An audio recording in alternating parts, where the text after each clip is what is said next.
Most people have no idea that their thoughts about judgment towards themselves or others is driving a huge part and one of the biggest contributors of unhappiness, stress, dis-ease that they feel on a daily basis. Yeah. In fact, you've shared, I'd love to share a little quote from you. Please, yeah. One of the things you'll notice is that the more judgmental a person is, the less they feel good about themselves.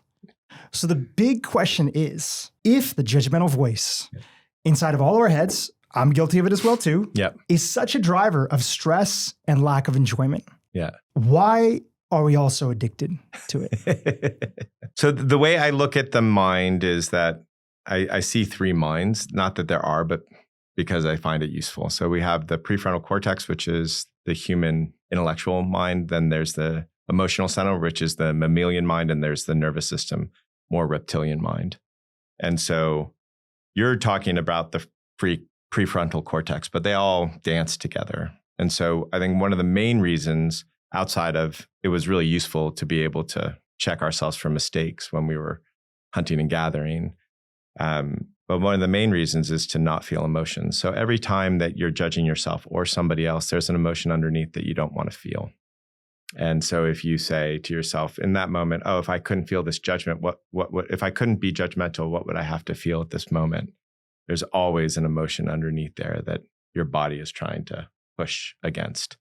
And so the reason that the judgment makes you miserable is because you're pushing down emotional experiences. And I have a saying that is, joy is the matriarch of a family of emotions, and she won't come into a house if her children aren't welcome.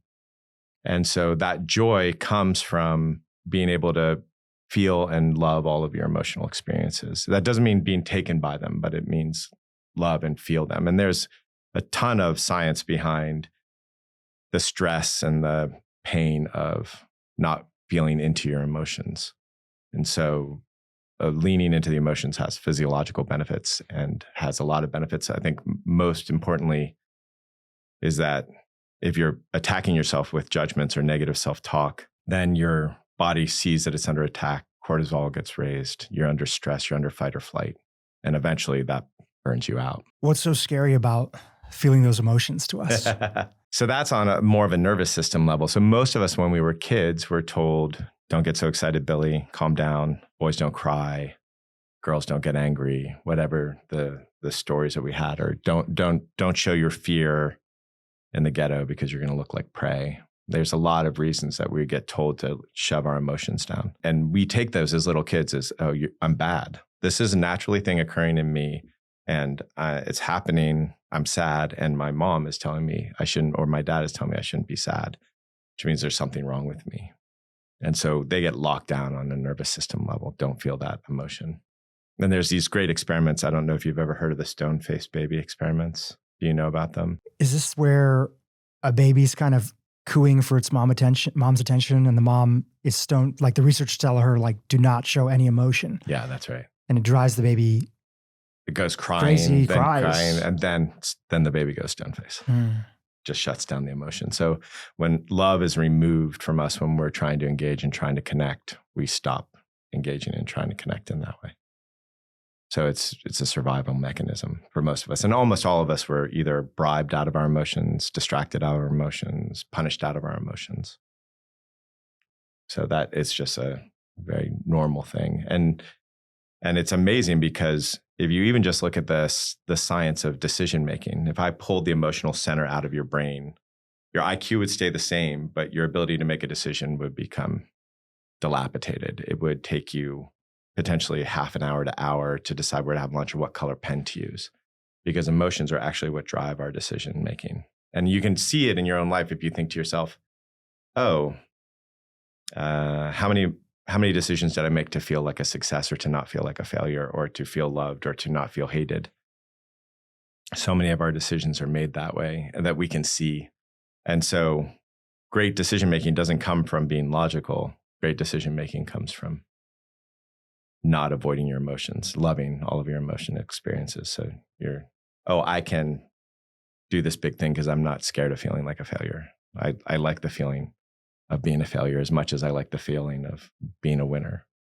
And oftentimes it's both of those feelings that are very scary for people to to totally let in. Pulling on this thread of judgment, there's obviously those two parts of it. There's judgment towards others and there's judgment towards ourselves. Yeah. And they're intertwined deeply. And that's what you talk about in your work. Why does it feel so good temporarily? You liken it to, in one of your videos, it's like the quick high that you get from sugar or the quick high you get from doom scrolling on social media. Yeah. Why does it feel so good temporarily, and good has an asterisk next to it, when we're judging other people? Because it puts us above them for a minute. Like if you're judging somebody, then you've made yourself better than them. And so for a short while, that feeds something. Oh, now I don't have to feel the heartbreak of the fact that they don't love me, or I don't have to feel the heartbreak that they're allowing themselves to be a way that I don't allow myself to be. And so that's the short buzz, is just feeling better than. But the thing is, what I've noticed is that the more somebody judges the outside world, the more they're judging themselves, which gives me great compassion for when people judge me. I'm like, oh, easier to be me than you, and not better than you. Like I have been just as judgmental in my life. Is the high similar when we judge ourselves? Because we get something out of it, right? Is it that we're just copying the voices that we heard, the inner voices when we were younger, or that there's actually some solace or some place of refuge that we get to sit in when we're in that judgment towards ourselves? If we're saying, I'm not good enough, we try to go for something, it didn't happen exactly the way that we wanted to. See, I told you so. Like, is there something that we get in that? Yeah. So the reason that the brain is scared to give it up is, if I stop judging myself, if I start criticizing myself, I'm going to end up just drinking beer on the couch and eating pizza. That's how most people think about it. And then the way to see through that is pretty easy. It's just, so I think there's, I think it's like 50 or 60,000 thoughts a day is what the Cleveland or the Mayo Clinic said that we have. And most of those are repetitious and negative. So we're having a lot of the same negative self-talk over and over and over again. And so if you had a boss doing that, if I was sitting there and I was your boss and I was like, hey, you're doing the podcast wrong. You could do the podcast. Why aren't you paying attention to Joe more? Why aren't you looking, blah, blah, blah, blah. If I was doing that, that would not make you effective. You'd turn around and you'd be like, boss, right? But we somehow think that if we do it to ourselves, it's going to get better performance. What it does is it actually makes us anxious, and then or we learn slower. So it's not good for our performance. What's the high that we get out of it? It is a form of love. And that's the thing that I think people forget. So oftentimes when people start working on the critical voice in their head, instead of doing something that's super effective, they do something that's supernatural, which is stop doing that. Stop. No, like they try to stop the voice in their head, and it doesn't work. That which we resist persists, but you can just experiment with it and tell it to stop. Every time it says something, you'll notice it won't. But if you react to it with love, then you're teaching it how to love you better. So everything that is said is, I'm doing a bad job answering your questions. Let's say my voice said that it wants me to do better. Like there's some love, there's some care behind it. It's just really ineffective. And so what I'll teach people is, with that critical voice in your head, what are 3 or 4 or 5 experiments that you can run in your response?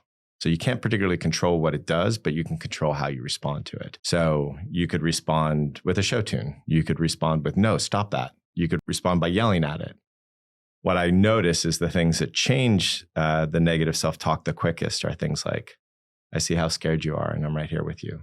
Or, ouch. Or, I see what you're pointing to is important, but the way you're pointing to it doesn't help me.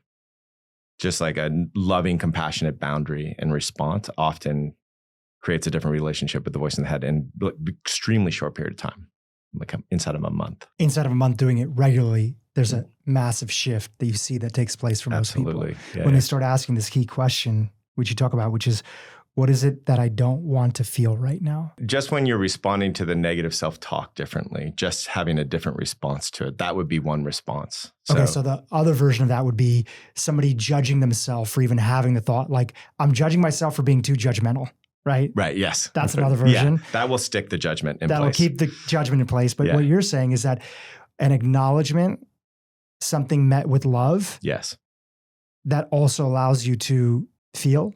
It will allow you to feel, yes. And A, it will allow you to feel, and B, it's letting you know that you're safe. So a lot of the time that's negative self-talk happened because when we're a kid, we think we're responsible for the world. So if mom doesn't love us or doesn't attune to us, must be something we did. And so we're constantly telling ourselves, okay, if I do this, the world will be right. I'll get it right. I'll finally manage everything so that it works out. And what we needed as a kid and what we still need is someone saying, I got you. I'm here. I love you. Yeah. You can feel your feelings fully. I love you. Yeah. Even if the situation doesn't change. Correct. I love you. Everything's okay. Yeah. I'm right here with you.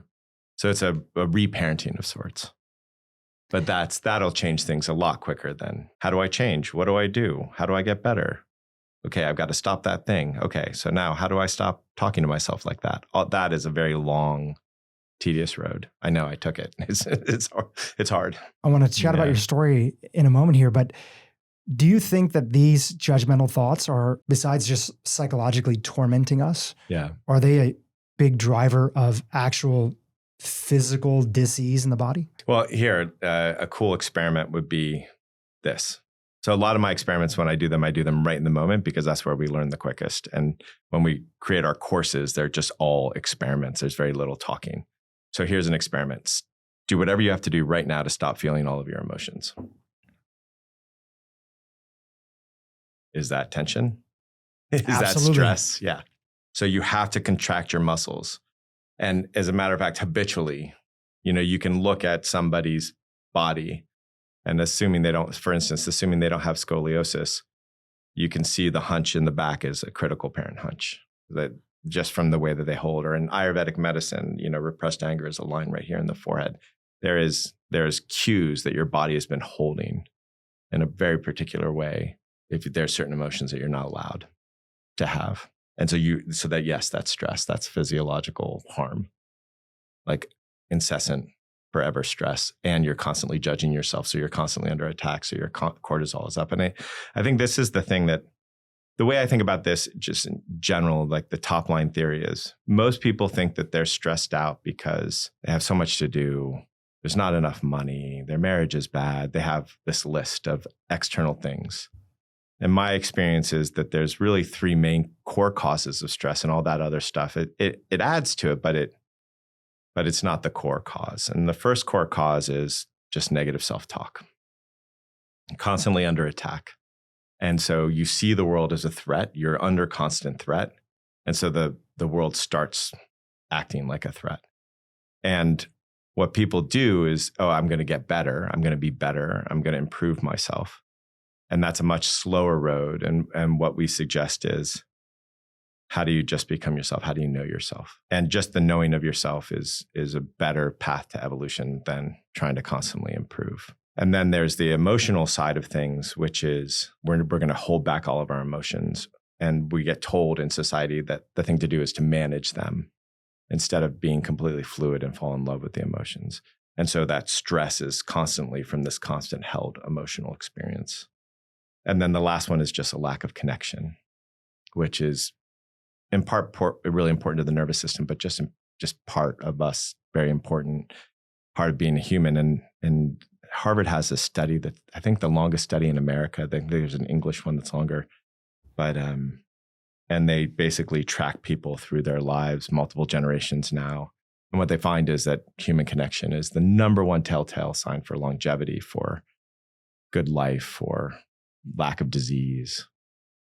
And so those three things are actually the cause of our stress. And then we blame it on the thing in front of us, like too much TikTok or our phone or whatever it is. I want to chat just about your life growing up in the context of what you've shared so far. Yeah. Because I think a practical example, which you are so generous in sharing your story on, catching everybody up to speed, you are one of the most sought out underground, not so underground coaches that's out there now.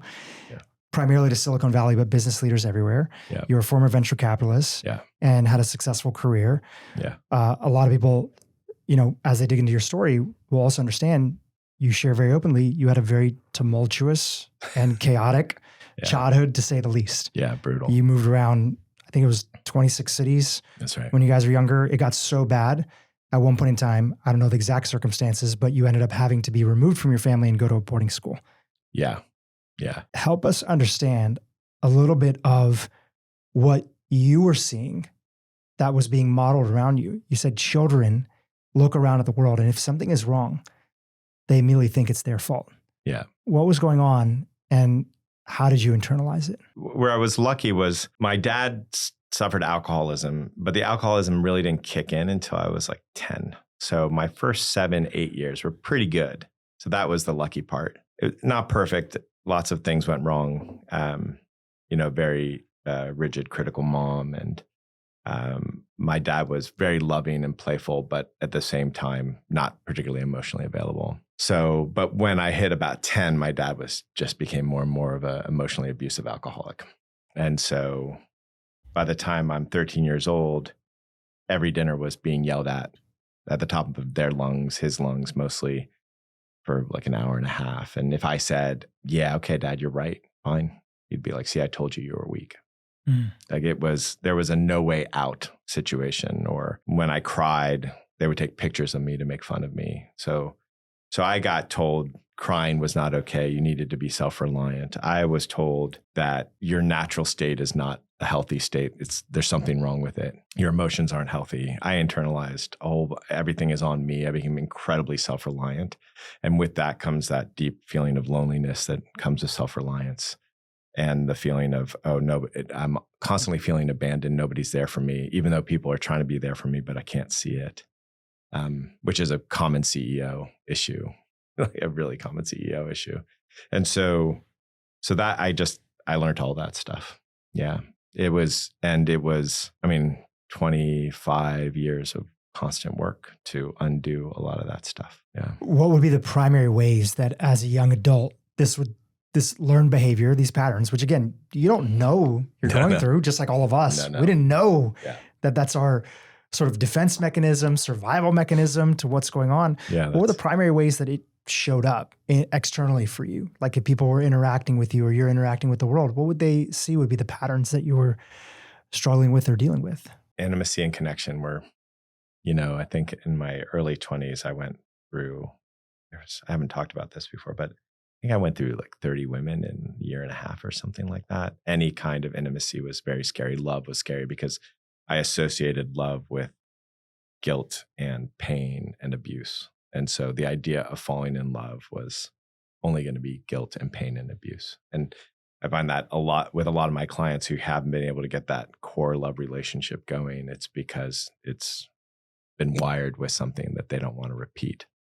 And so until that breaks apart. So that was one of the things that you could see in me, wild temper, very angry, and not angry in a way that it was like healing or moving. It was anger, taking it out on people and being verbally abusive. So that was another big part of my world. What else would people have seen? I suffered with bouts of depression, low-level depression, because I was so hard on myself all the time that eventually I just pooped out. And then, go through 3 weeks of that. Also, you would have seen me as high performance.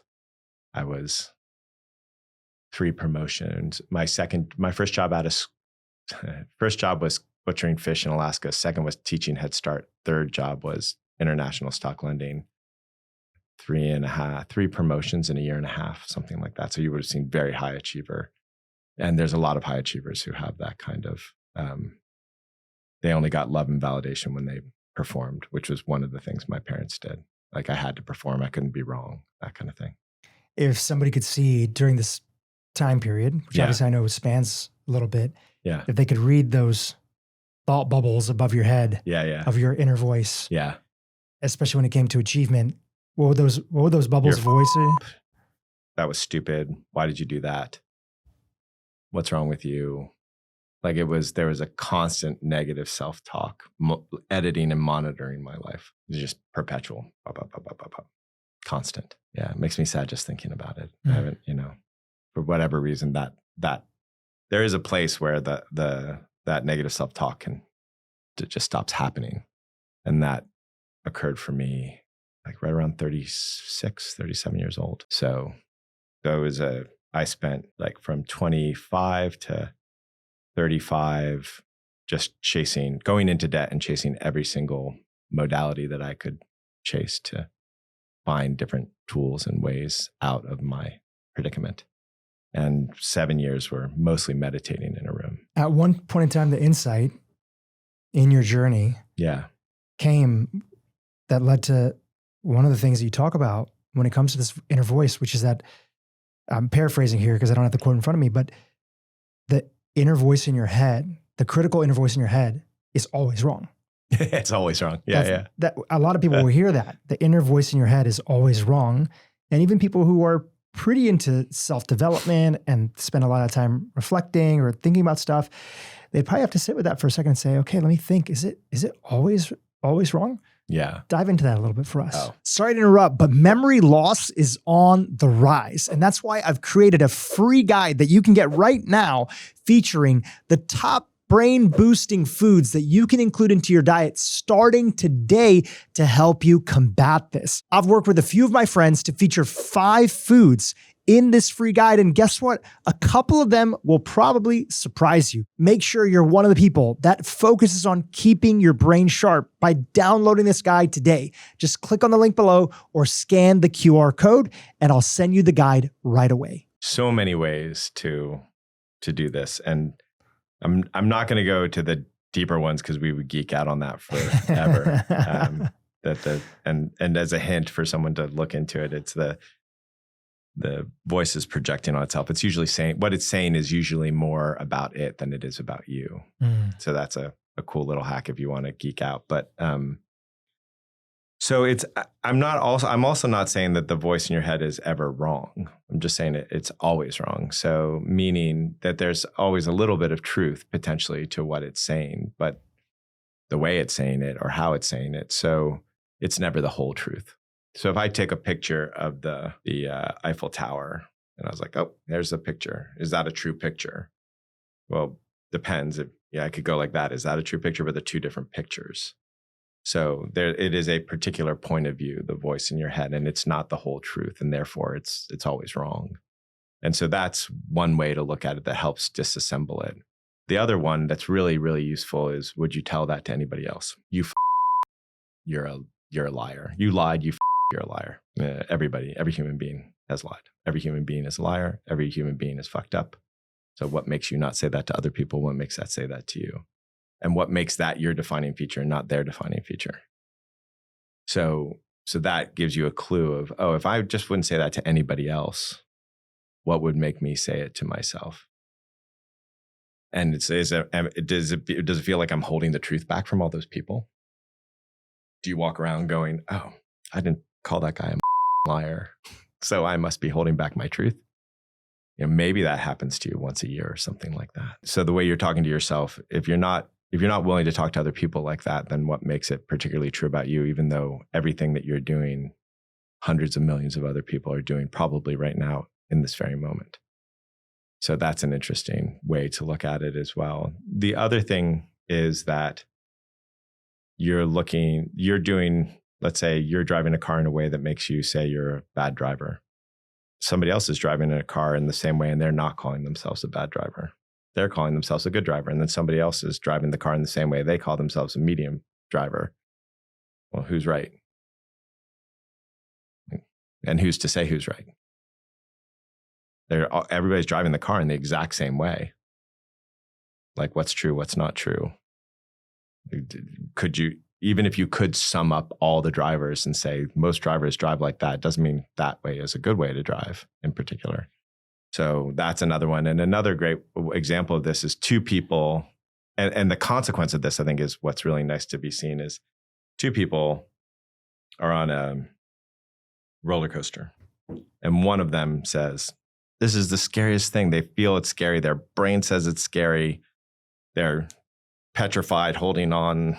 The other one's, this is fun. And one of them is literally releasing toxins into their body. And one is literally sending healing chemicals into their body. But they're both having the exact same experience. So which one's right? This is fun. This is scary. And so that's what I mean when I say it's always wrong. It is a matter of perspective. And so what's the perspective that's going to be most helpful to you is the question. That's why a huge part of your work is the inquiry of even assessing the statement in the first place. It feels for a lot of people, and again, I'll forget it as much as work as I've done. Yeah. I'll forget moments where I don't even know that critical thought is not me. I'm just like, oh, that's just me thinking. Right. Right. It's not even I'm calling it the critical inner voice. Right. It's I'm just like, oh, I just had a thought about something. Right. I just had a judgmental thought about myself, and I need to get my shit together about a particular topic or whatever. Yeah. So right? let's go there, because that's the neatest way to do it. So if it's your thought and it's you, then you should be able to stop your thoughts. That didn't last very long. Yeah. So if they're yours, you should stop them. You can't even stop them. You're definitely also not deciding what your next thought is going to be. Yeah, you're not choosing it on purpose. You're not choosing it on purpose. So how is it yours? How are you responsible for these thoughts? How can they be you? And also they change. So if I'm looking at what you are essentially over time, it shouldn't change. Body changes because I know that's not me. Essentially, that's not me. My thoughts are changing. My emotions are changing. So those are essentially not me. So we say it's us. It's this thing that we can't control, we can't stop, and we don't decide on. And they constantly change, so it can't be us. But we're so identified with that thought. And I believe, neurologically speaking, the sense of self, that part, I think when that sense of self is on, my understanding was that it lights up in the same place that the part of our brain that hallucinates lights up. Mm. So we basically kind of hallucinate a sense of self. Wow. Yeah. And that's the core of a lot of the work is how do you see who you actually are? And what I've noticed is when people say, I want to improve myself, it's a lot slower than I want to see myself. I want to realize who I am. And what's amazing is you'll see people all the time, they do this following thing. They have a big epiphany. Let's say you and I were having an epiphany about how to use this microphone. Used it from here, and I used it from here, and I got the recording. I found out here is better. The thing that I don't do next is how do I use the microphone? How do I keep on using the microphone that way? Or if I understand a math problem, how do I not lose that? But people have these big epiphanies that help them realize who they are. And then almost the first thing they'll do is, how do I keep that? As if the realization isn't enough. And the how to keep that, how do I do something is like this a movement that actually pushes away the learning. Pulling on that theme, one of the things you've talked about is that if you want to hyper stagnate yourself in life, turn the judgmental volume all the way up. Yeah. Judgment, shame, and guilt. Those are the three that'll do that. Yeah. Because that's what's used to stop you as a kid. So I sit on a couch with my aunts and I fart and all my aunts laugh. Oh, that's so funny. I'm probably not going to try to stop myself from farting. I sit on a couch with my aunts and I fart and they shame me. I'm probably going to not fart in front of them again. And I'm going to stop that expression or that movement happening in my system. So shame, judgment, and guilt are built to make us not. That's their purpose, is to make us not feel. Not just when they come from other people, but when we're doing it to ourselves. Correct. Absolutely. And then in the not feeling, the stress and the lack of joy. And then people wake up one day and feel like 40, 50, 60, 70 years old. If they have a tiny little moment of clarity, they can move beyond, my boss is a and that's the reason I have all my problems. Maybe your boss isn't that great, and that could be part of the story, as you've said. Or my partner doesn't, hear me out or doesn't love me in the way I want to. Okay, great. That might be part of the story. There might be some things to improve, but if they can move a little bit beyond that and they can get a little glimpse of their life, they're left with themselves and feeling like, why is this all happening to me? Why am I causing all this? Yeah. Like this can't be the purpose of life. There's a great saying about that. And I don't know where it comes from, but it is at the beginning, other people are responsible for your problems. In the middle, you're responsible for your problems. In the end, nobody's responsible for your problems. And it doesn't mean that you aren't taking responsibility for them, but you're not blaming yourself anymore. I feel like that's the path. And that second part is this incredibly important moment of, oh, okay, I'm 40, 50, 60, 70 years old. I got everything I wanted and I'm still miserable. Because of my job, I get to see that a lot, right? I get to see people who have billions of dollars and they're not happy. It's like that Chinese proverb. I think it's, there's two big teachers in life, going after something and not getting what you want. And then there's another one, even more profound, which is exactly what you said, going after something, getting it, and realizing you've climbed up somebody else's ladder. Yeah. This wasn't the thing that you wanted in the first place. Yeah. Both really important. And something that we will all feel. And if we can, partly what I'm feeling that I'm synthesizing from diving into your content over the last, couple months since we got introduced, is that these can be important moments in our life, things that we can use to further our growth. You talk about, business can be one of the biggest spiritual teachers in life. Relationships can be one of the biggest spiritual teachers in life. If we allow ourselves to go through these things where it leads to maybe some sort of layer one level of disappointment, unhappiness, discomfort, whatever it might be, if we can allow ourselves to feel fully what's there, a whole landscape of freedom could be on the other side. If we don't, we're stuck and trapped in the thing that hasn't been working for us for a long time. Even the word freedom, a lot of people can use that in a lot of different ways, but freedom is literally do you have the option right now to be the way you want to be? That's the question. So how do you want to be right now? I'd ask all your viewers. And when I notice when I ask somebody that the first time, I say, right now you have full permission to be exactly how you want to be right now. Go ahead. How do you want to be right now? Right? Most people don't even know that that's the sense of freedom that they have, that's the level of freedom that they have. They actually get to be how they want to be whenever. But somehow or another, there's this convoluted set of thoughts and repressed emotions that prevent it. I've heard you say that before, but hearing it right now in this moment is very profound. So I'll just, could you just repeat it one more time for our audience? Yeah. It's the way I would typically do it is I would ask it more than once, but I'd say, how do you want to be right now? And then so for the people who are listening, they can answer. Yeah, but you wouldn't even, it's not an answer in words. It's literally in the way you're being. Yeah, just be that way. Be that way. Yeah, it's a really profound practice. If you ask yourself that question 20 times a day for a couple of weeks, you'll feel a significant difference. So right now, if you were to ask me, I say, I want to be present. I'm not like I would be answering to you, but the feeling, the synthesis of those feeling into word. Yeah. I want to be present with my guest. I want to present my guest in the best light for my audience to receive all the wisdom that they have. I want to, and for me, so those are some doing. The first one, the present, is a sense of being. Okay. So if I would say the beingness, I want to be a great listener. Yeah. And allow the conversation to unfold the way that it is meant to or needs to unfold. Yeah, that's the thing is oftentimes we'll immediately go from how do I want to be to what's the result I want. Yeah. So, and oftentimes you understand something that a lot of people don't understand, which is how do I listen actually defines your world a lot more deeply than what you say, right? Most people, if you listen to them deeply, they want to be around you. They'll tell you things that they don't tell anybody else. You get information in a business meeting that you wouldn't get any other way. But everybody's worried about, are they going to like my presentation? Are they going to think I sound smart? But I've literally sat on a plane with a guy, asked a single question, and he talked to me for like 90 minutes or something like that. We're getting out to go, and he realized what had happened. He said, "Oh my gosh, I'm so sorry." I'm like, "Oh, it's fantastic. I was enjoying myself the whole time." So for the audience member who's listening today, they heard your question. And let's say the feeling came up for them that on this topic that we started off this podcast with on judgment. Yeah.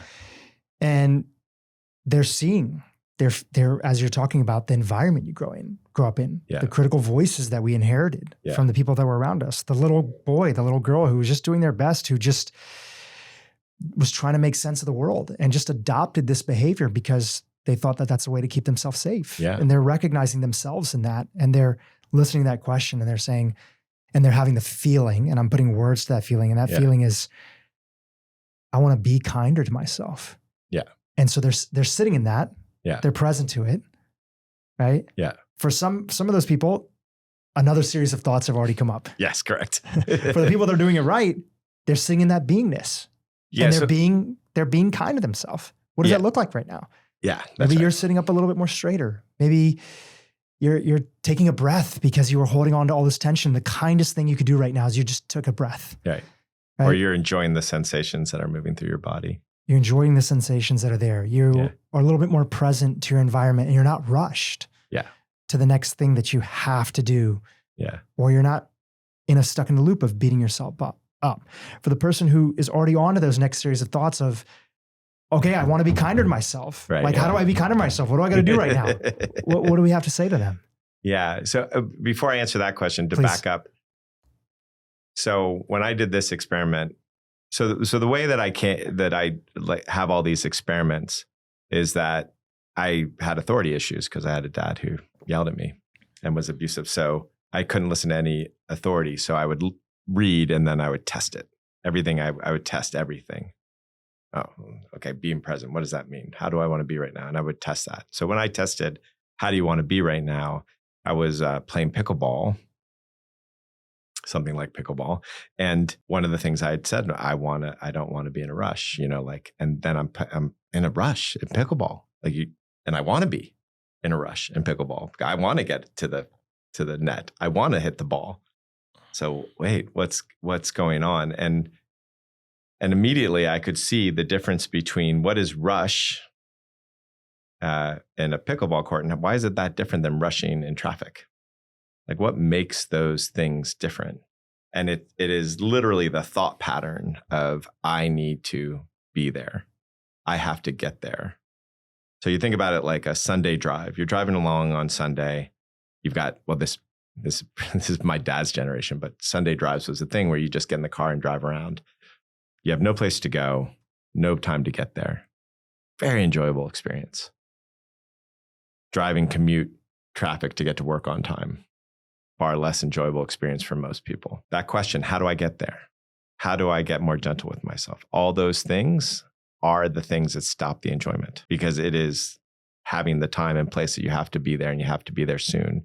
And then the secondary thing that makes them not work is that they often assume, not always, but often assume. So that means I don't want to be this way and this way and this way and this way. So I want to be present means I can't be not present. And then not wanting to be in an emotion is back to not being able to get to the joy because you're repressing that emotional experience. So when I was doing this practice, one of the things that I saw was, oh, I'm not present. How do I enjoy that? How do I want to be not present? Rather than, okay, now that in this moment right now, how do I want to be right now leaves me in a place. 10 minutes from now, it might be a slightly different place. A year from now, hopefully it's a completely different place. How do I not make that into a morality that I have to be a certain way?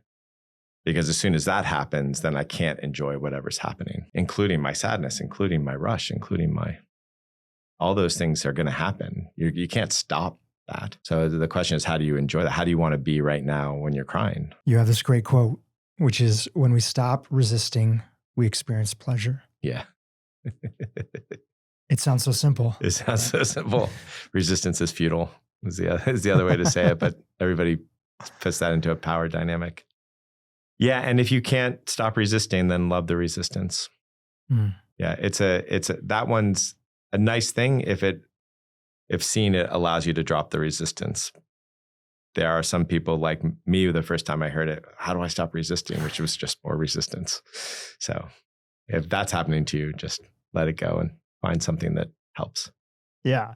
It's interesting because you say let it go, and it's also kind of pick it up, right? It's like pick up this feeling of resistance, hold it all the way, and love it. Yeah. Right? Exactly. It's a little bit of both. Yeah. As a matter of fact, one of the things that we say is that resistance is often the thing that happens right before transformation. So if we're teaching a workshop, one of the things I'll do is if you don't feel safe, that's really important to let us know. And so that we can make sure that you are doing whatever you need to do, or we're doing whatever we need to do to help you feel safe. If you're feeling resistance, go for it and enjoy, because resistance is often the thing that happens right before transformation. Watch my teenage girls doing homework, and you'll see it over and over and over again. I got it. I want to pick up on one of the other quotes. I wrote a bunch down that just were these truth bombs going through your work. This is one that relates to a theme that you mentioned earlier. I'll share the quote and then I'll go into it. When they fall in love with the feeling of abandonment, the pattern goes away. Yeah. I'm bringing this up because one of the things that you talked about inside of judgment is that, especially when we're hypercritical on ourselves, it could be that hypercritical, like you need to work harder, you're not working hard enough. A lot of high achievers can relate to that. Yeah. Yep. Right? You need to do a better job of, whatever that critical voice or thought is that's related to achievement, that underneath of it, a lot of what we don't want to feel is this idea that we don't want to be abandoned or that we're worried about abandonment. That's right. What's the interplay and why do those two things, why are they so common, especially for people that consider them type A personalities or high achievers? Yeah. So self-reliance often meant that you didn't think you could depend on other people to get your needs met. So you were taught at a pretty young age, your needs can't be met. Literally when our oldest was born, my mom came in and she said, oh, you need to get the baby on your schedule. So change the diaper at the exact same time and then they'll poop at the time of your changing of the diaper. And I was like, oh, I see how I didn't think my needs were going to get met. So whether they're emotional or physical or some sort of way, oh, my needs are met and somehow or another, I'm responsible for other people's needs. Those two things, I need to make sure mom is happy or dad is happy or that my sisters and brothers get taken care of. That's usually the background. Not always, but 80% of the time, that's a background of the achiever. So they felt that abandonment.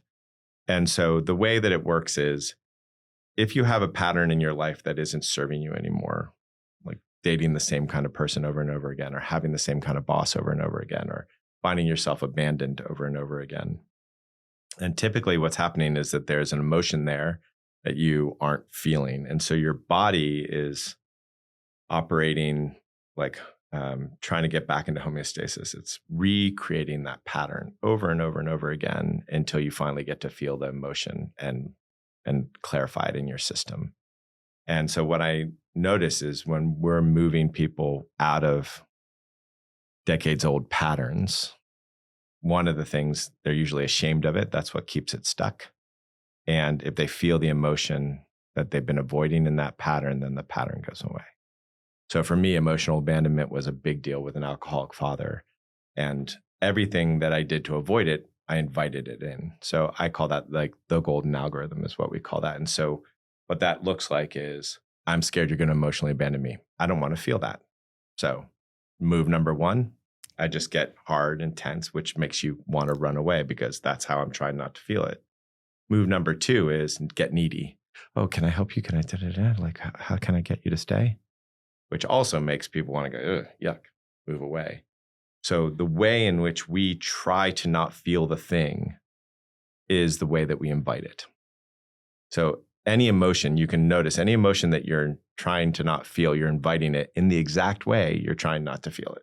Yeah. It's so cool. That's huge. You got to say that one more time. Yeah. Because that right there, that was one of the first big takeaways that I took from you. Yeah. And it's not that I hadn't heard some version of that, but I want to give you so much acknowledgement that the way that it was all pieced together, it clicks sometimes. So would you mind repeating that? Yeah, no problem. The emotion that we're trying not to feel, we invite in the exact way that we're trying not to feel it. Take any emotion you're that trying people not are trying to resist. Yeah. Look at the way you try to resist it. Yeah.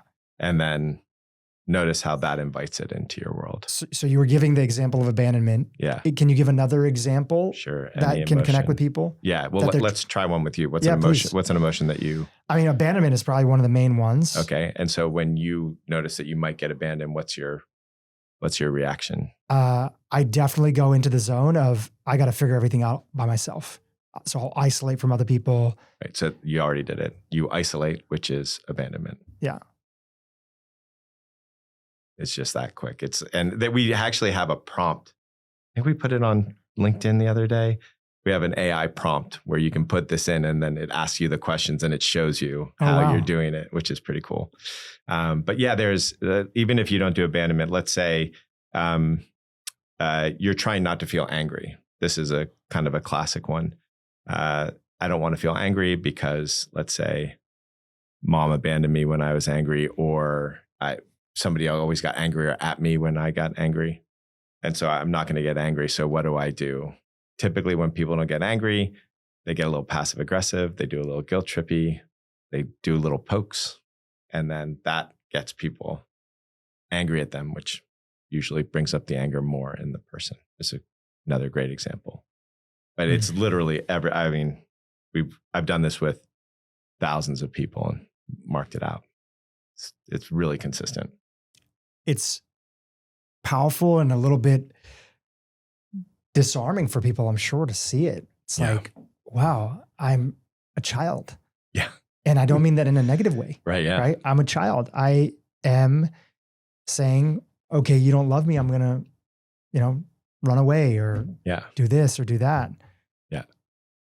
And it's, you feel for everybody that has that pattern, which we all do. We all do. Yeah. And you feel for them more so that sometimes just not doing that thing is the answer. Yeah. Like just not being in it. Yeah. And if you're married to somebody or relating to somebody who's doing that thing, to not allow it, not that you change them, but you just don't buy in. I mean, that's an incredibly healing thing. That's what you get to see happen in our workshops, and the people who do the work, like how their marriages go, is that, my wife would literally say to me, there's nothing in me that wants you to feel abandoned right now. I can get really. So she's sensing a pattern in you, right? She's seeing you pull away because maybe you guys are talking about a conflict or arguing over something or whatever it might be. Yeah. So you're armoring up, and your go-to for that is what? Crossing your arms? Yeah, I would get angry. Okay, you get angry. Yeah. So she knows you. She's seeing this pattern pull out. She's like, oh, there's nothing. And does she, in a relationship, is she touching you when she's doing this, or is she sort of saying it across the room? You guys are sitting on like It's a little different every time, but usually it's just, she just says it. She just looks at me open-hearted.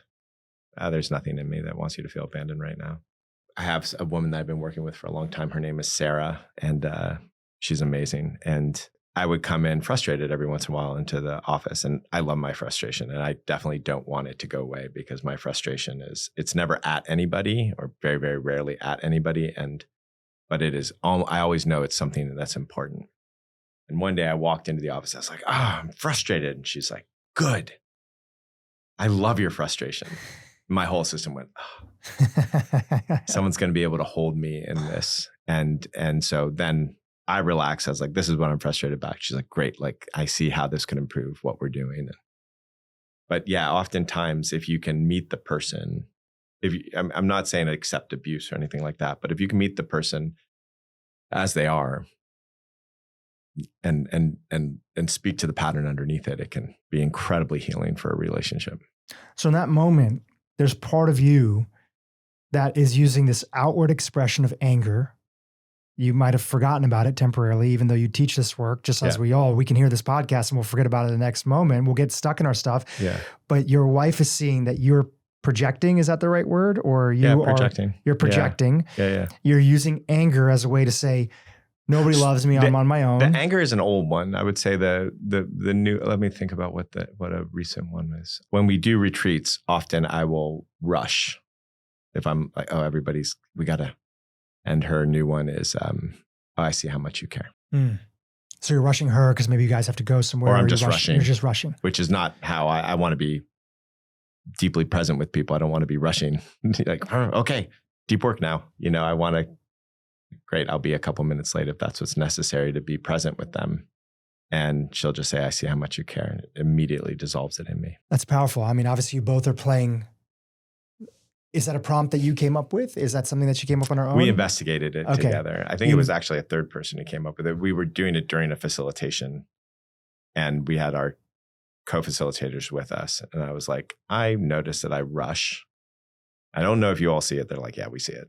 I was like, okay, so I would love an antidote to that. And so we sat around and brainstormed, and somebody said that. I'm like, that does it right away for me. Wow. Because for me, the rush is I don't want people to think that I'm abandoning them, right? The way I was abandoned. For somebody who's listening and they're in a relationship and they're like, I have this pattern with my partner. They come home from work and they feel stressed out and they can't shake off what they went through in the day, and they become cold, or they get worried sometimes about stuff. They feel like it's all on them. They're not opening up. How do we create some of that in our own life? So typically the way that we talk about this is if you want, it's just like the emotions, or just like yourself. If you're trying to drive to an outcome, it's less likely to work. I want my partner to feel more emotionally available is not going to work. What does work is like, what do you want? How does that how does the emotional availability work for you? What are you looking for? What's satisfying? What's not satisfying? It's open-ended questions full of love, full of vulnerability, your own vulnerability, impartiality, and empathy and wonder. It's like to be with them afresh in it and to chat with them about it and be in a deep state of wonder with them, and then allow them to come to you with what they want. The thing is, even when I'm coaching people, and when people see my coaching, they think like it's amazing because there's a lot of transformation in a short period of time. But what shocks people even more than that is that I'm following the person. I might not look like I have because I know shortcuts now, but I'm following them. They're telling me everything I need to know. And they usually tell me in the first minute. They're telling me what it is what they want. They're telling me how they stop it. They tell me how they're going to mess with me in the coaching session. They do it all in the first minute if I'm listening, and so almost all of it can be solved in the moment with them. Like right now, I see you're in a relationship like this with me right now. How's that working out for you? And so it's all about that following them. It's not about getting trying to change them. Moving a mountain or changing a man, I'd rather move a mountain. It's easier. So I won't even do coaching with folks who don't have a question. So because I can't follow them if they don't want to go. Yeah, it's an important insight. It's so much of modern day relationship. I'm sure it's been this way for a while, but maybe magnified in more modern day, is stuck in sort of people trying to get to an outcome and using some version of their shadow side to manipulate each other to get to that outcome. Totally. That's right? What it is. Yeah. And nobody happy with that. Nobody wants that. We don't feel good when we feel that somebody's trying to manipulate us. Right. It doesn't feel good. Right. And yet so many people feel stuck in a relationship because they never were. Is it as simple as they were just never given the tools and they never saw a lot of healthy relationships around them? So they just don't know. Is it that simple? It's that simple to explain how it got there. Yeah, it's not that simple to fix it. Yeah, exactly. Yeah, I think very few of us got unconditional love for who we were. But my thought process is that, have you met people that have gotten unconditional love? Because even people that I hear of that had, a really good childhood, right? And I know that can mean a lot of different things and implications, right? Yeah. Is that good? Are you projecting? Are you not seeing the humanity of your parents and where they actually messed up, which is not blaming them, but they're a human being too. Right. Right? Like, are you romanticizing your childhood, right? Instead of seeing it? But I guess what I'm saying is that, two-part question, are there people that have gotten unconditional love? And number two, is that even needed because everybody's a human being? And so everybody has some version of this wound, and we all need to be able to have the resources to do the work to, not overcome it, but be more accepting of who we are. Yeah. Two-part question. I don't know if I've met anybody who has, but I has that unconditional love. But I'm a weird point of fact because you wouldn't come to me potentially if you had it. So maybe I just haven't met those people yet. But if I look at my daughters who both got raised with a tremendous amount of unconditional love, never punished. I don't think ever. Shamed a couple times with almost always an immediate apology. Both successful now. One's about to be a junior, so as successful as one can be at that. So they're great kids, and they still wrestle with how to love, but they also wrestle with the fact that it's really hard for them because there's not a lot of people who can be as connected or deep with them as they want. So they also have that issue. It's harder for them to find friends. They have a lot of friends, but it's harder for them to find those close friends. But they're still learning something. And I think that that's just part of our nature. But I don't know if the first part makes too much of a difference. All that really makes a difference is, are you taking your relationship to help you find your own freedom? Or are you taking your relationship to manage the other person? And I highly recommend the first. How do I learn how to be free? And that's what made all the difference in our marriage. Tara and I married now 7 years. And like at the beginning of our relationship looked like my parents' relationship. So it was me yelling at her over the car with a pitchfork and her revving the engine to run me over and yelling at each other. And that was not uncommon. It was like a Eminem video. And so it was brutal. And one of the big pivot points was, I can't change her. I can only change myself. Every time I'm triggered, that's more about what's happening to me than what's happening to her, because somebody else wouldn't be triggered by that. They have more freedom than I. And every time I saw, I'm upset, I need to change her, whatever, somebody else has more freedom than that. And I want what that person has. Somebody else can be with her in this state with an open, loving heart. And I want that freedom. I don't want the freedom of I am controlled by her whims.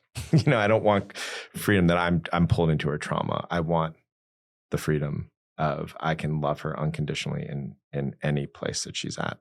And she luckily wanted that same freedom. And so that just changed everything about our marriage, because it became our path to freedom rather than something that needed to be managed so that we could feel safe. Inside of a relationship, many people have an idea that, hey, I want a relationship with somebody that I can love them unconditionally, right? Like, and I want them, especially most people probably have the feeling, I wish I was with somebody that would love me unconditionally. Yep.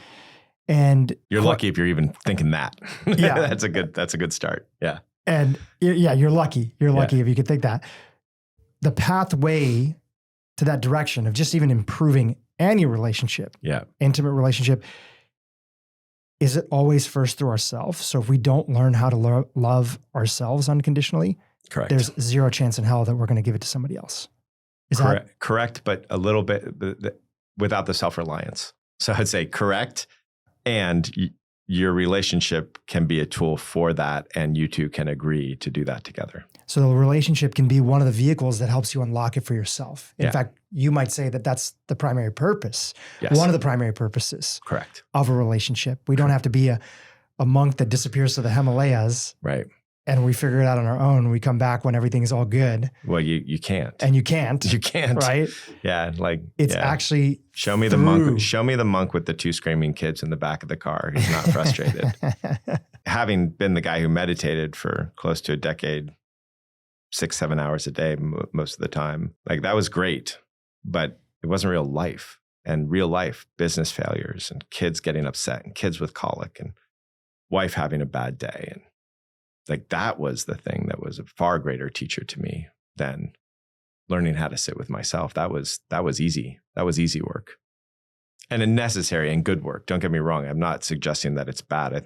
I just think it's balanced with humanity. It's really easy to be quantumous when you're getting 2 meals a day and you're sitting quietly. It's harder to be a quantumist when, your company's capitalization just dropped by 50%. Your market cap. I had this mentor in the Jain tradition. Are you familiar with the Jain tradition? Oh, yeah. His name was Chitra Banerjee. He passed away a few years ago. What the opening of the primary text of the Jain is freaking amazing. Yeah. It's one of the best openings. I think I read it like 20 times when it was put in front of me. It's just amazing. Yeah. Yeah. There's a few books that are there, but yes, I definitely agree with you. He was a former monk and then left the monkhood largely out of like a lot of the things that you were talking about. Ended up getting married, was very involved in sort of the civil rights movement and the movement of ahimsa that Gandhi was doing at the time in India, and felt very called to sort of participate in that, and then became a householder and brought sort of the Jain tradition to North America. Anyways, the reason I bring him up is that he would always do these lectures for youth in that community. And one of the things that he would talk about would say, the reason that business and career and relationship are some of the best teachers in life is because in our modern sort of Western world, most people are taught that these things, when you finally get them, when you finally get that job, when you finally make that amount of money, or the Disney version, when you finally marry the princess or Prince Charming, then everything else is going to come together. And they're the best teachers that are there because they're the realization that that's not where, the happiness is found. Yeah. And what it brings up for me is these things that we're all dealing with on a day-to-day basis. If we allow them to, without the resistance, which is a key part of your message, this is literally where we're meant to be. Yeah.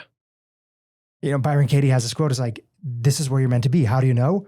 Because this is exactly where you are. Yeah. Which I love. Yeah. Ramana Maharishi has a really good similar story to that. Somebody comes up and he says, should I be a householder or should I be a monk? I'm a householder. I'm wondering if I should be a monk. And Ramana goes, no, you shouldn't be a monk. And the guy's like, well, you don't even know me. How can you say that quickly? He goes, what you should be is sitting here asking me a question. I love. Where else should you be?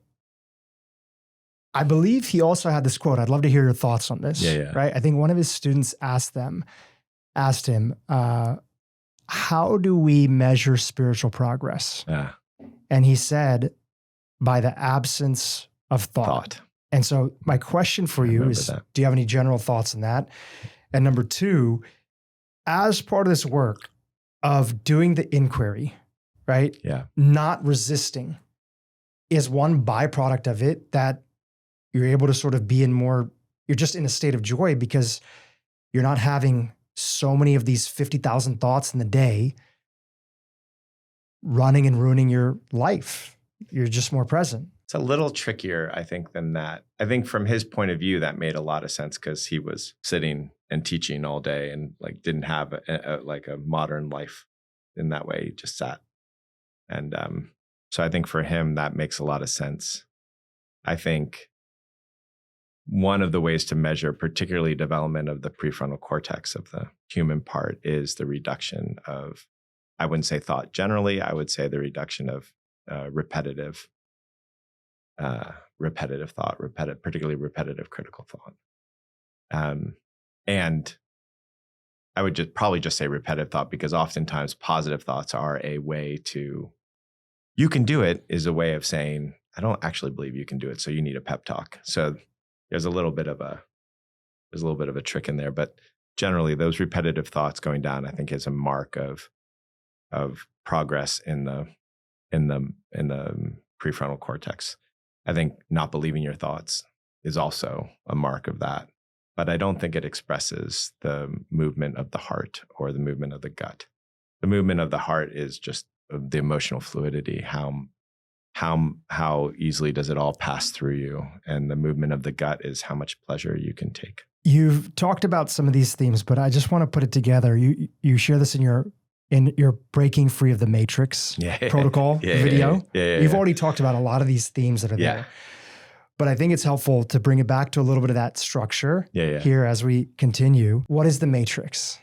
Yeah, so this is the golden algorithm. This is the exact thing of the golden algorithm. And it's basically how we trap ourselves by trying to avoid our emotions, how we trap ourselves in emotions by trying to avoid our emotions. So that was what we were talking about, is we are creating our own reality that traps us. Yeah. So step one was notice any emotion that you're avoiding. Yes. Step two was notice how you're avoiding the feeling. Yes. Right. And then step three, which I'd love you to expand on a little bit, is notice how that avoidance actually brings that emotion to you. You shared about it a little bit earlier. Yeah. We talked about it in the context of abandonment. Yes. We also, I think there was another couple of examples that you shared as well. Yeah. Would you mind give us one more example inside of that space, something that you see a lot of people dealing with today? Yeah. Let's use anxiety. So oftentimes, there's a lot of ways that people can avoid anxiety. But I was sitting with a woman today, and she's like, how do I get rid of my anxiety? And my answer is always the same, which is you don't. You love your anxiety. You go towards your anxiety. You feel everything that the anxiety has to offer. But let's take a look at it. So what do you do when you're anxious? Oh, I start doing my to-do list. Cool. And so if you have a day where you're just in your to-do list all day, how do you feel at the end of the day? I feel like wound up and gunning, and I have a hard time getting to sleep. I'm like, so by doing your to-do list to get away from anxiety, you get more anxious by the end of the day. I have a example of that in my personal life that I'll share a little bit. I got my wife's permission to talk about this beforehand. Cool.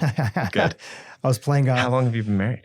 I've been married now for 3 years. Awesome. Yeah. Congratulations. Thank you. Yeah, I've been married 3 years now. Yeah. And my wife's amazing. Shout out to her, Yasmin. I would notice sometimes that when she was in her I have to get things done. Yeah. The immediate thing would be, especially if we were at home, if she feels stressed out, there's a lot of stuff for us to do. Yeah.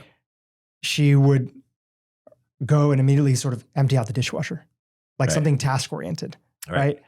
Just to start to sort of scratch that feeling of like, I feel behind is what we started to explore. Okay, what do you feel right now? Yeah. Okay, I'm feeling behind. Yeah.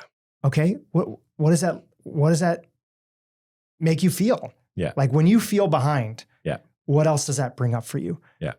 I'm not getting enough done. Yeah. Okay. All right, go a little deeper. My business isn't growing as much this month as it was the last month. Right. Maybe I'm not a good CEO. Maybe I'm not a good steward of my team. Maybe I'm not a good leader, and so on and so forth. Right. That would come up. And I've had those same exact feelings myself. Yeah. That are there. And I think the power is when you can catch that for yourself and your partner. And sometimes you'll get better at catching it in your, I get better.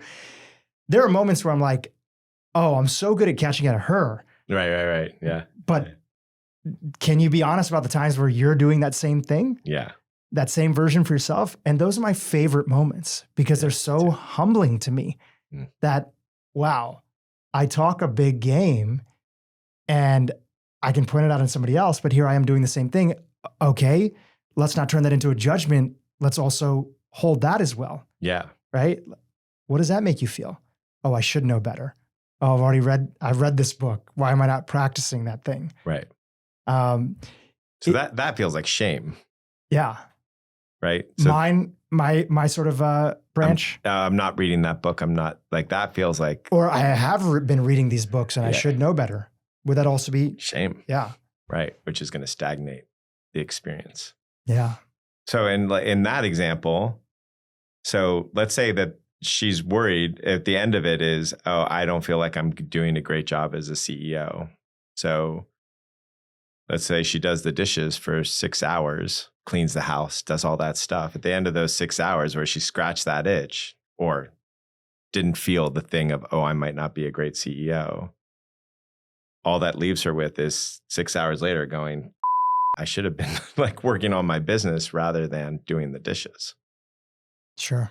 And therefore it just amplifies the emotional experience. And my version of that, not to make sure that I still talk about me too, is that I might start checking off a to-do list of all these priorities that other people have for me, which I also have gotten really good at in my life. Yeah. Of and I think this is where we share a tiny bit of an overlap in our stories. You moved around, I think, to a bunch of different cities when you were younger. Yeah. My dad was doing the immigrant dream and was getting promoted to different sort of roles in finance, ultimately a CFO of a group of psychiatric hospitals. And we would move every time he got a new opportunity. Now, it wasn't 26 times, but it was like 4 times, 5 times at like key critical moments in your life. You're just about to start middle school or high school or whatever it might be. It was harder for my older sister, actually, than it was for me.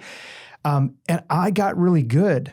When you move into a new school, well, I got really good at like, well, how do I get people to like me? Because I don't want to not have friends. That's painful. What happens when you don't have friends? Well, you might get picked on, which I did at a period of time. You don't have as much fun. You feel alone. Yeah. And all the other feelings that go with there. So how I got good, and one of my sort of coping mechanisms, this started more in high school, is I became good at being the resource guy for other people. Yeah. Like I was. You still are. Yeah. No, absolutely. Yeah. If somebody needed something or needed a situation, even teachers, like, oh, we don't have a computer for this. Like I would go and talk to this other person in this department or know who to email at the superintendent's office or whatever it might be. Right? Nice. Because when you are in my sort of childhood mind, oh, if I can do things for people, they'll never let me go. Right. And that pattern turned into overcommitting as a young adult after I left school into university. Yeah. And constantly being in this place where I'm beating myself up of why am I burning out every few months because I have so many different things I'm doing and it's not even the core thing that I want to work on in the first place. Right. I'm overworking on these nonprofits. I'm sitting on too many different things. I've taken on too many responsibilities or events or stuff for friends. Yeah. And that was one of the main drivers in my life that was not only driving unhappiness, but my health was taking a huge toll during that period of time. Yeah. And have enough insight to know that has helped me avoid the extreme versions of those things. Yeah. But today, if I feel stressed, I have to really sort of say, how am I playing out that emotion? Yeah. Yeah. And it's, oh, let me do all these things for other people because at least I have control that the people around me won't abandon me. Right. Right. Yeah. Yeah. And that doesn't feel good because just like you were talking about the example with with my wife. Yeah. And okay, you can do 6-hour dishes and that doesn't help you get any further in being a better CEO. Right. I can do 10 hours of work for other people and planning and following up and connecting and other things, which all from the outside may look very benevolent. Right. People even tell me a lot of times, dude, you're so selfless. Look at all these things that you do for other people. Yeah. Yeah. Yeah. Right. Mm-hmm. And in these moments of truth, especially with my men's group that meets on a weekly basis, I'm like, dude, it may look great, but there's plenty of times that I'm doing it to completely avoid a feeling that I don't want to feel inside. Right. Yeah. Yeah. Yeah. So, okay, let's break down, see if I can do this, if I can remember enough to do this, break down a couple of the things that we've talked about. So the first one is a childhood experience landed a pattern of not being able to, or not wanting to feel this thing that, which made sense as a kid. You don't want to feel it would, that level, call it abandonment, or you could call it isolation or some version of, I'm not going to get the support that I need. And from that, you learned this behavior of satisfying a whole bunch of people, being the resource guy. That's the behavior that you learned. And by being the resource guy in and of itself, it keeps you isolated. Meaning, so this is the matrix or the golden algorithm, meaning on some level, when I work with people, what they know is they don't want you, they want your resources. So you're still isolated. If you've set up a world where everybody wants you because of what you can deliver, then they don't want you, right? If you have to be somebody else to get people to love you, then they don't love you. And so that's the pattern that was learned. And what happens today is that emotion arises. And when that emotion arises, you're like, I don't want to feel that emotion, stress. What do I do about stress? I'm going to do what I typically did on some version of that, not the version that you had in your college, but your new version of it. Fuck that. I'm not doing that. Instead, I'm just going to really deeply feel that isolation. What is that thing? What is it trying to tell me? What's the signal that it's trying to give me? How do I love that thing the way that I wasn't loved? Literally, I would say, treat that feeling of isolation the way you wanted to be treated when you were isolated. Like, what is the love and attunement that you didn't get, and give it to that isolation. And when that happens, and 3 or 4 times that isolation arises and you give it that attunement, then that whole pattern can drop. And then you look around and you say, oh, I do want to give, or I don't want to give. I do want to provide a resource for somebody because it feeds me. What you do right now clearly feeds you. So this is a place I want to do it. And this is a gift of my upbringing. But this other way, I don't want to do that anymore. And so it can go away because you're not doing it as a way of running away from this emotion of being isolated. Because the trap for some people, and I've definitely done this, is that if you don't do that, you are walking around with all these ball and chains, these rocks that you're carrying around with you, which you're projecting as the expectations of other people. Right. And it actually has nothing to do with that. Even more than that. Let's say you were throwing a party and I showed up. And you're like, hey, Joe, glad you could come. And I was like, well, I came because I felt obligated. Would you say, cool, you should keep on being here, I'm so glad to have you? Or would you be like, well, I don't really want you here if you're doing this out of obligation? Yeah. Most people don't want you doing what you're doing if they knew it was out of obligation. As soon as you see that, then the obligation joke, subsides in your life.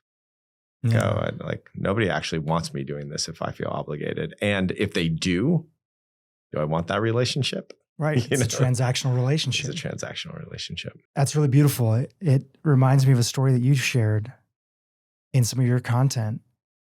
And before I share, what it was, the idea that like a compassionate truth, the freedom that comes along with it. And the story that I'm thinking of is you mentioned that when you were younger, that there was a friend, I believe his name was Alex. That's right. Alex Bell. That told you one time and sat you down and literally said, hey, we would all like you a lot more if you just lied less. And at that point in time in your life, I was lying all the time. You were lying all the time. Yeah. I was a freshman in high school, had that super abusive childhood. So I felt like there's absolutely something wrong with me. And the only way I'd be liked is by lying. And it was compulsive and everybody knew it, but I didn't particularly know that everybody knew it. And when he just sat me down, it was an amazing thing because he sat me down, just no judgment, no hardship, no wanting to change me. Just, hey, just want you to know. In a way, the reason I bring it up too is that Alex is kind of like, we are all wanting to train ourselves to have an inner Alex, right? Yeah. That benevolent version of us that can just meet us where we're at. You were talking about, hey, what did you want to feel when you were really feeling isolated? Yeah. Right. What have you really want? What would you have want to be met with? Yeah. And I would have wanted to be met with just a sense of love, understanding. Yeah. And like just a place to sort of fully feel what I was feeling. Yeah. Without somebody saying, get over it. Right. Exactly. And without somebody saying, no, you're not isolated. All these other people love you. Right. Yeah. Right. Yeah. Which can sometimes be in our field, like spiritual bypassing or whatever it might be. Yeah. You would have wanted somebody to just be there and say, hey, I'm here. Yeah. I'm here. Yeah. So that would be a place. So to tie it into the other part of our conversation, that would be a great place. When you see that happening, what is it that your wife could say or do for you in that moment that would immediately neutralize that experience? Yeah. Kind of like the phrase that your wife gave you, right? What's a phrase that she could say that would or even action resonate or action? Yeah, action. So some of the things for my wife, it's just being held. She's like, when you see me doing this, will you just come and hold me? Yeah. Sometimes it's just physical, but what is the thing that she could say when you're feeling, you notice that you're acting out of obligation, that you have some sort of tension and you're feeling that, even though you might not recognize it right away, you're feeling that aloneness, that isolation. Like what's the thing that she could do that would just immediately show your mind that you're not a kid anymore, you're not isolated, and that isolated part of yourself can be fully accepted and loved? Yeah, I think actually being held, like coming up to me and hugging me, holding me. Yeah. Like that definitely would. Because I think about sometimes I know where my mind is at by sort of sensing where my body's at. Yeah, that's right. Right? Yeah. So if I can see myself sort of frantically kind of doing things, or I keep up tension in my neck that's there, maybe my arms are a little bit hunched up because that's where the tension is, or maybe my jaw's tight, I can immediately see somebody coming to me, my wife coming to me, holding me, giving me a hug. Yeah. And all of a sudden, all that stress that you're putting into your body in real time to try to carry the burden of something, it's not needed anymore. Yeah. And probably if there's a lot of self-reliance, some phrase of like, I got you, or I'm right here with you, or some version of you're not alone in this, would probably also, there might be some phrase like that to experiment with the hug. I'll try those on. Yeah. I'll try it on. Yeah. If she's game, don't force. Oh, she's super game. Yeah, that's cool. One of the things I appreciate about her the most. You made a piece of content that I really loved. Yeah. And I want to set you up for this part of the podcast, which is that you shared that a lot of people come to you. Yeah. And they're wanting to work with you because inadvertently they want to figure out, how can I be happier? Yeah. And they start to make a list of all the things that they need to do. Yeah. And the dilemma, as you set up the video, and we'll link to it in the show notes because I thought it was so beautifully done. The dilemma is that some things they might make some progress on, some things they don't do, and they use that as an opportunity to sort of beat themselves up and be even more unhappier than when they started off with. Yeah. And the setup for the video is that oftentimes by studying the thing that is the opposite, that leads to, like, You want to be happy? Well, let's study. Like, if you absolutely did not want to be happy, What would you do? what would you do? Just like, it's one of my favorite questions because I ask it. It's a health podcast. I'll ask experts who come on here and I say, I have a group of 100 people. Induce depression in them from a food, society, and everything else. What would you have them do if you wanted to guarantee that these people would walk away depressed and just extremely unhappy with their life? And people say, okay, yeah, number one, I'm eating only ultra processed foods, right? Number two, and so on and so forth. Yeah. And so you had a list inside of here, which was the protocol for being unhappy. Okay. And the first thing on there was, number one, be a victim. Yeah. Yeah. It's really hard to be happy if you think that other people are in control of your happiness. And that's basically what victim is. Victim is a hard word to use in today's society because, if I'm in the Ukraine war and Russia just bombed our apartment complex, like there's a real victim to that. And in South Africa, the Mandela was put into a camp and told to break rocks. There's a real victimhood to that. So I'm not talking about that. I'm talking about the mentality of, oh, poor me. I don't have control. I'm not empowered to change something, as compared to Mandela, who was like, oh no, how I am with myself, that's always in my choice. I get to be how I want to be in this moment, and nobody can take that away from me. I'm speaking about that kind of victim.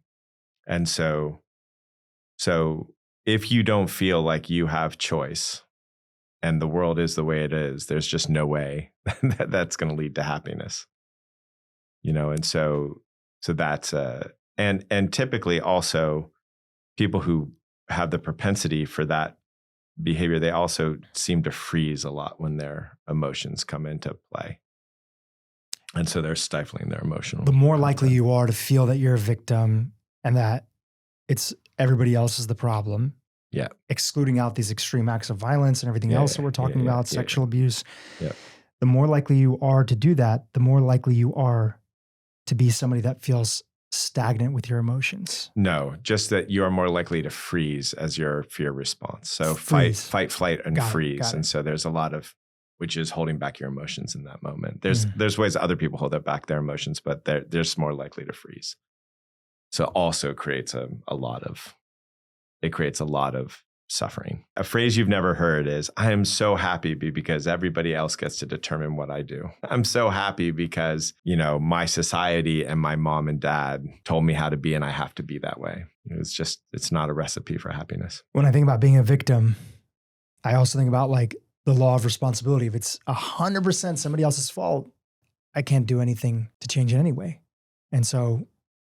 Except for your reaction to it. Yeah. 100% their fault. Great. But give me 100 people and they're going to react differently to that thing. How are you going to react to it? That's where you have the freedom. Yeah.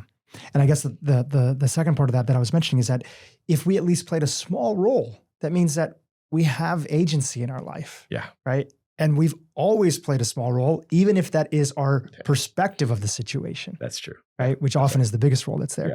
Number two on the list is repress emotions. This has been the first part of our entire conversation. Yeah, exactly. Right. Yeah. But anything you want to say about that in the context of happiness? Not anything that we haven't said already. Okay. Yeah. Let's go to number three. Yeah. Have no gratitude. Yeah. Why is that such an important part of keeping you unhappy? If you want to stay unhappy, definitely don't have no gratitude. Yeah. So gratitude is one. So one of the things that gratitude does is it helps you recognize that you're not fully in charge. So, and by not being fully in charge, there's a sense of freedom to it. So I'll give you a thing that I talk about with free will often. There's some point in the journey where it's really important to say, I have free will. I get to choose. This is me, and I get to make the life that I want to make it, which is the victim thing that we were talking about. There's another place where that sense of self and I becomes such a burden that there's another thought that creates a lot of freedom, which is it's all a gift. It's not all on me. In Islam, it's surrender. In some forms of Christianity, it's surrender. It's this, there's something greater than me moving, even if it's my unconscious. If you don't believe in God, it is the same thing that gives you relief when you realize that none of the thoughts are yours, that they're just moving through you as well. And so gratitude is one of the ways that we can acknowledge that, because what we're not doing is, I'm grateful for me. It's like, I'm grateful for the food on the table, all the people who brought the food on the table. I'm grateful for the fact that today was a good day. You're acknowledging that there's stuff outside of your control. And there's a lot of freedom because it unwinds a lot of the obligation that we feel and a lot of the self-pressure that you feel when you uncover the fact that you're not a victim, that you get to choose.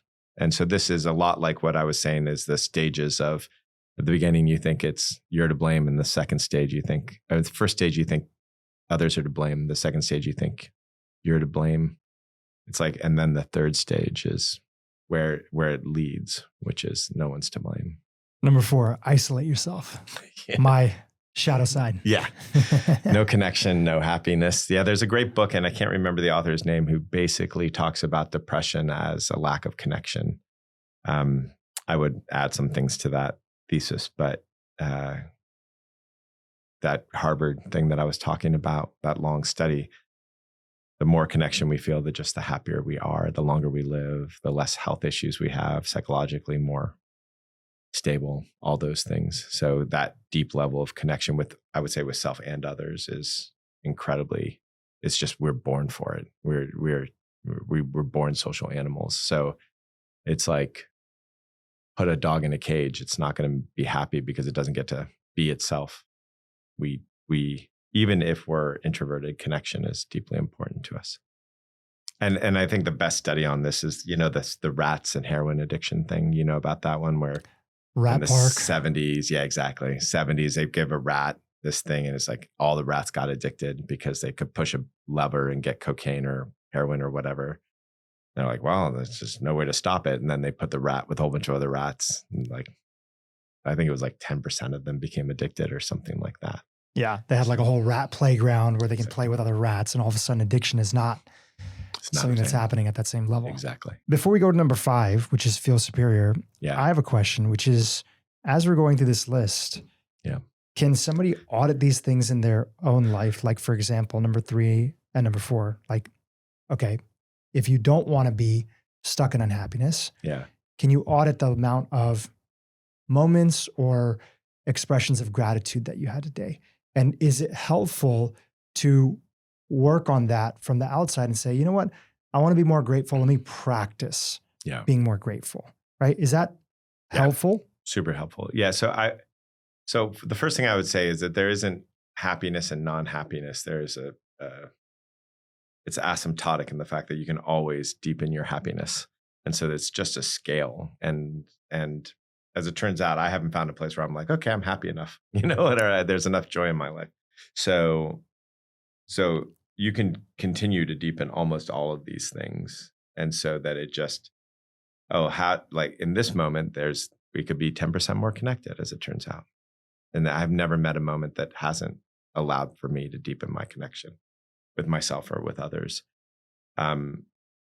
Similarly, being better than is a little on and off. It's like a yes or no thing. But the other ones, we all have a little victim in us. Like, how do I let go of a little more victim? How do I allow for a little more gratitude? How do I deepen my connection? And so that's a way that I think about it is, and almost all of them have there's a sense of practice, but it's not a sense of practice like I have to get better at it. It's a sense of practice. There's this great musician that I was listening to recently. He's a famous jazz musician. And he said, the way you practice is like the way you brush your teeth. You're not trying to get anywhere. And I practice the piano because I'm not trying to get anywhere. When I try to get somewhere, it slowed down my practice. If I do it just like, oh, this is what I do, then my practice goes a lot smoother. And so it's just like, a great way to practice connection is, how do I be 10% more connected right now? A great way to do gratitude is, I find 7 minutes of gratitude a day is incredibly useful, especially if it's with somebody where you're viscerally feeling. We have a whole way of teaching how people how to do connection or do gratitude. And I think we even have a daily gathering of people doing gratitude. And it's very visceral and very felt. And that changes lives dramatically, because one is that if we're solving problems, we usually solve problems from, this is wrong, how do I fix it? Instead of, this is right, how do I grow it? And gratitude really points to that which is right. And it also helps people because it redefines who we are. My wife and I, when we didn't have any money, started a gratitude practice of everything we did have financially. And like a year later, we were out of debt, making tons of money. So again, I've seen people redefine all sorts of themselves that way. Like, I can't get the love relationship that I want. So gratitude, when you start showing yourself, oh, here's a way I get love. Here's a way I get love. Here's a way I get love. You can't think of yourself as the person who doesn't have love anymore. And so then that changes your identity. And so, yeah, there's practices of all of them, and they go on forever. They just keep on opening doors, is my experience. I have a version of that with my year-end review. Yeah. And I'll often do it with my wife. Before I did it with her, I would do it with friends. And one of the things that happens when people are thinking about the year that is coming, they're immediately starting from a place traditionally. Let's say you're understanding that New Year's resolutions aren't the best way to approach, the next year. Yeah. Still, it's a sense of, okay, what do I want more of? Yeah. And I often found that when I'm in that place, there's an immediate sort of feeling of not understanding how hard I work to get even where I am right now. Yes. And so I would always start off, I published it for my readers and everything on my newsletter. It's called a gratitude hack workshop. Yeah. Is that instead of, setting goals in the traditional way or even a different version, let's actually take a moment, which is a little uncomfortable, because if you're going to go and think about, I have 3 questions, which I can just share real quick. If you're going to think about the year and actually take time, you lived an entire year. You spent a lot of time on a lot of different things. You gave it your best. You went through a lot of ups. You went through a lot of downs. And even things that didn't work out, you still tried hard. Yeah. If we don't take a moment to just at least acknowledge that, then no wonder we're going into the next year feeling like we're behind. We didn't make progress. We didn't do things. But one of the first questions that I ask is, no matter how big or small, what's something that you accomplished or make progress on this month? I'll do like a monthly thing. Yeah. And one of the questions is, no matter how big or small, who's somebody that you helped this month, right? Yeah. And then the important one, no matter how big or small, and this was a good reminder for me, who tends to go towards isolation, not reach out, who's somebody that helped you? That's a good one. And I found out that when I did that, I went into the year moving forward, look at all this love that not only that I gave, but I'm surrounded by. Right. Yeah. Beautiful. And there's this recognition of like, I'm exactly where I need to be. And sure, that might mean that I want to accomplish more. Yeah. Or bring in more to my life or do things or have new experiences. That's fine. But when you're approaching those things, not from a place of lack, but from a place of gratitude of everything you went through, it's a whole different energy. Yeah. Because you're also redefining yourself in that moment, right? If all your life you're saying, I'm not doing enough, I need to catch up, why am I accomplishing that? Then you're the guy who doesn't accomplish stuff. And you're taking a moment to say, I've accomplished stuff. I'm supported. I am loved. I am supporting. Like, you're acknowledging yourself in a different definition. And so one of the reasons that New Year's resolutions, I think, don't work, and there's a great statistic about how many of them don't work, is because they're coming from that place of lack. Here's what's wrong for me. Here's what's wrong with me. Here's what I have to fix. There's this great, like the most quintessential story I've ever heard. And I just found out, I think his name was Palmer. He's a Quaker. Deeply depressed, had a community, but he was deeply depressed. And his community would come and visit him to help him feel better. And everybody who came to him said, you could do this. You should do this. Why don't you do this? He said, every one of them made it worse because they were all agreeing with me that there was something wrong with me. Mm. One guy came in every Tuesday at noon and washed my feet. And he says that like that guy saved my life because he was the only one saying, you're great just the way you are. Not you're great. And so you'll get there. Just like right here, right now, you're worthy of me washing your feet. And like, that's what you're doing in that moment, a light version of that. And so, that's the person, like the person who feels that way is the one that's more likely to accomplish than the person who feels like they're not doing enough ever. Right? Like, who would you bet on? Here's a person who feels like they're worthy and connected. And here's the person who feels like they always are behind. Like, who are you going to bet on to achieve the goal that they've set for themselves? I intrinsically know that answer, but I'd love to ask you because you work with some of the highest performing people in the world. Yeah. It feels that some of them, and probably the people that you're not working with, get a lot of stuff done. Now, whether or not they're in contentment, whether or not they're joyful, whether or not they actually have any sort of solace in their life, they seem to get a lot of done by berating people that they're behind and there's so much more to do, right? Most of the ones that I've met, it's pretty rare for them to have that particular, I'm not doing enough. Like if you're 35 years old and you're running a $2 billion company, that's not particularly a story that you tell yourself. That story seems to be more for people who are aren't hyperachievers. But there are people who are achievers who run that story. And so it's just a very dirty fuel. It can work for a while and then it leads to burnout, which is what you were talking about with the occasional depression or burnout that you said you would have. And so it's just this very dirty fuel. You have to change your filters a lot. The people that I see that I work with that are billionaires, they're not in that I'm not doing enough mode. That's not something they have other things that they talk about, but that's not it. Yeah. Absolutely. You can get things done with that dirty fuel. Like you can accomplish that. What I notice is the people who do accomplish that at some point have a reckoning that they're not doing what they wanted, that they were. So even the idea of I'm behind what? Behind who? Whose race are you running exactly? Who decided that you should be here? Like that whole situation is make-believe. It's a scorecard based on some idea that we had that our parents would be happy with or some version of that. So typically when I see someone do that, they have the dirty fuel, they burn out more often. But the other thing that happens is at some point they wake up and they go, wait, this isn't where I wanted to be. And so they redefine their life in some way and find something that's actually their purpose. Or the stress of it just eats them up. Oh, yeah. Turns into disease or other things like that. Yeah, brutally. So I think it was recently in one of your interviews, somebody asked you about your life's mission and work. And you talked about this abundance of privation of two things that are sort of running society right now, stress being one of them. Yeah.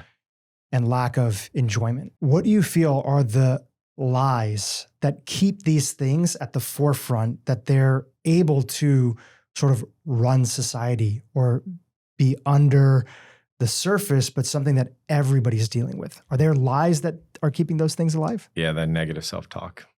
That's like the big, and it's a little bit different for everybody, but some version is I'm not enough, I'm not lovable, I don't belong. It's always some version of those three things in the self-talk that is keeping this whole thing under stress. And the thing that I think people don't notice about is when I'm under stress, I'm seeing the world as a threat. And if I treat something like a threat long enough, they start acting like a threat. If I sat here with you and after 2 days, I was just like eventually you're going to be pissed at me. What the fuck? I didn't do anything, man. Relax. Why are you treating me like this? Eventually you'll start acting like a threat. And so when we look at society, when where we are all stressed because of this negative self-talk and this restriction of emotions. We're treating the world as a threat, and the world is acting like. And that happens on the level of society, like geopolitically. Yes. It happens on the level of, our community, the other. Yeah. It happens in relationship, like in our household. Correct. And it happens with ourselves. Yeah. And it happens in like geopolitically, but also like, so right now I work deeply with an AI company, and I'm there with a lot of the decision makers. And so I get to see this entire culture. And it reminds me of a birthing process, an American birthing process, which is, okay, we're pregnant, we're about to have a kid. First thing is, let's project onto the kid.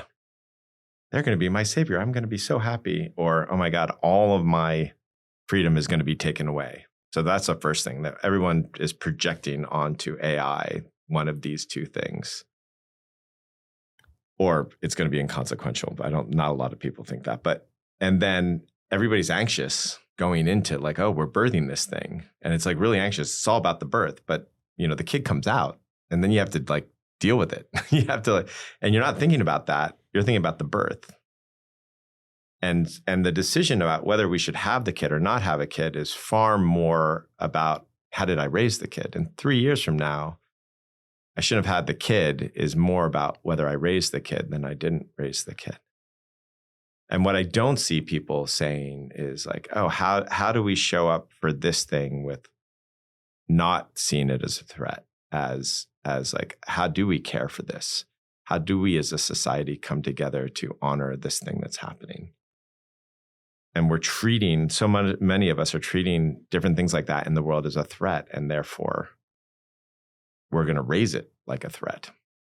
We're going to react to things and people as a threat. Politically, you see this all the time. Everybody's a threat to everybody else. Is there ways that plays out in like our intimate relationship? Oh, yeah. Yeah, absolutely. Yeah, if she does this at the party, then I'm going to be looked poorly upon. Stress, threat. I treat you like a threat. Therefore, I try to control you. I try to control you. You feel controlled. You push back. We're in a fight. This is like, and it happens inside of ourselves too. That anger that I feel, that's a threat. I'm not going to feel that, which creates the stress. The sadness, the fear, I can't feel the anxiety, that's a threat. And it's the exact opposite of what happens when we cry, we feel bad. Like our mind tells us, oh, we cry, don't cry, because if we do, it'll last forever. Don't get scared, because if we do, we'll be less capable. Don't get angry, because if we do, we'll destroy what we love. But in reality, when you cry, you feel better. When you allow yourself to feel fear, you feel more capable. And if you allow yourself to be angry, not at somebody, not yelling at somebody, but allow the anger to express, you get to clarity and determination. There's no anger that isn't based in love. I got really pissed at something that I didn't care about at all. Nobody says that, right? You get angry at the things you care about. There's some care in your anger. And when that anger gets to express, all you're left with is the care. And so, yeah, but instead we treat it as a threat, and it just spirals. We treat our own anger as a threat because we're so afraid of it, and we end up creating all this negativity in our lives.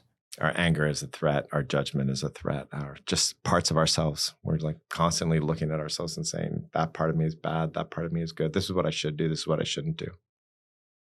All of it shame, all of it stagnates the emotional process, stops transformation, and creates this threat that will act like a threat eventually. Yeah, and that's why it's my mission is, the other way to say it is in a war with yourself, you always lose. Like, my mission is to make a dent in the world's war with itself. Well, for a lot of people that are in your world, they see you making the rounds. Yeah. And they've even heard about the different companies that you advise and see. Yeah. I would say that a lot of my audience, you're going to be new, which I'm excited about. Cool. Your work is going to be new. Nice. And they feel excited about your mission. Yeah. And they also want to participate. Tell us a little bit about what you and your team have set up that allows people to go down this journey if they want to do some more work in this space. Cool. So the best way to just get informed right away is to sign up for the newsletter. The newsletter will have a whole bunch of free information, access to experiments like the ones I was talking about today, and the free coaching that I do and the free workshops that we do. So you can just have we do a whole bunch of free stuff for people so that they can find out if the work is for them, because we don't want to do the work with people who aren't like, yeah, let's do that. Then there's the podcast. I think we're 120 something episodes now. So, and it's not a typical podcast where I'm interviewing somebody. We're just extracting from kind of this thing where I'm talking about a topic like depression or something for an extended period of time. And then YouTube and X are other places to find me. Yeah. Those are great ways. And then our courses you'll find out about the courses eventually, but the courses are really fun. We have a crazy completion rate.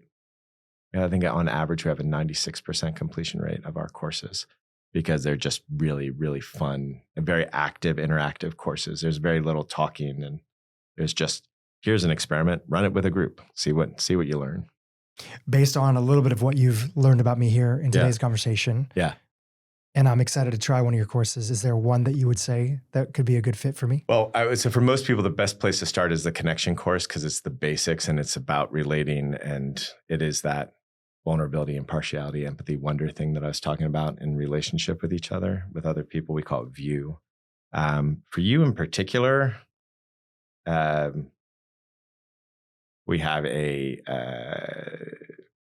course that we don't talk about. We don't put it on our website. It's called Groundbreakers. It's run with groups of 12 people, and there's 2 facilitators, 2 assistants for every 12 people. And the results have been awesome. We've studied the results, and we reduce negative self-talk by almost a standard deviation. We reduce neuroses by a standard deviation, and we increase awe and thriving. Those are defined terms in psychological literature by close to a standard deviation. So I think that would be a good one for you. Well, I'm glad I know you, so at least you can tell me a little bit more about that. I can tell you a little bit about that. Yeah, usually we only let people know that once they've done some of our other big work. Okay, I'll put in some of the work. Okay, Yeah, and I would be totally pleased to. I highly recommend doing the connection course with your wife. Yeah. So I'd be happy to. Couples can do it together? Yeah, that one they can do together. Can't do Groundbreakers together, but yeah. But please come as my guests. You're welcome to come. It'd be a pleasure to have you. Joe, this has been fantastic and an honor and a pleasure. I feel like we could keep on going over here. Oh yeah, it'd be fun. There's so much more to talk about, but it'll leave room for another round 2 in the future. Thank you for coming on. Thanks for having me. Hey, YouTube, if you enjoyed what you just saw, keep watching for more great content on how to improve your brain and your life. What I would say about visualization is that the way it works in the brain is if your brain has never seen or experienced something before, it would consider it as a threat.